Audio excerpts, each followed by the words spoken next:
So one of the things I've been talking to my audiences about is the relationship between responsibility and meaning, which is, what would you say? It's a constant refrain in the book. It's one of its underlying messages, let's say, or themes is a better way of thinking about it.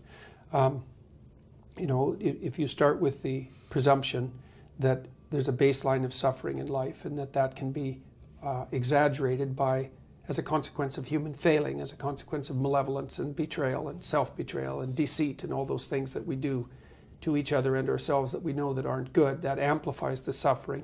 That's sort of the baseline against which you have to work. And it's contemplation of that often that makes people hopeless and depressed and anxious and overwhelmed and all of that. And they have the reasons. But you need something to put up against that. And what you put up against that is meaning. Meaning is actually the instinct that helps you guide yourself through that catastrophe. And most of that meaning is to be found in the adoption of responsibility.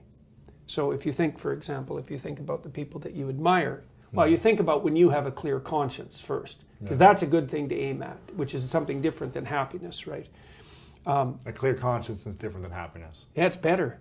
Yeah. That's you're not better. Like guilting yourself. You're not feeling bad about yourself. That's right. You feel that you've justified your existence, right? And so you're not waking up at 3 a.m. in a cold sweat thinking about all the terrible things that you've involved yourself in. What you said to someone that you shouldn't have said, or how you acted, or lied, or what or opportunity you lost, or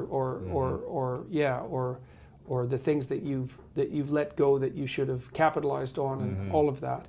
And so, if you think about the times when you're at peace with yourself with regards to how you're conducting yourself in the world, it's almost always conditions under which you've adopted responsibility, right? At least the most guilt I think that you can experience perhaps is the sure knowledge that you're not even taking care of yourself, so that you're leaving that responsibility to other people, because that's pretty pathetic. And unless you're psychopathic and and you're living a parasitical life, and that characterizes a very small minority of people. And an even smaller minority think that's justifiable.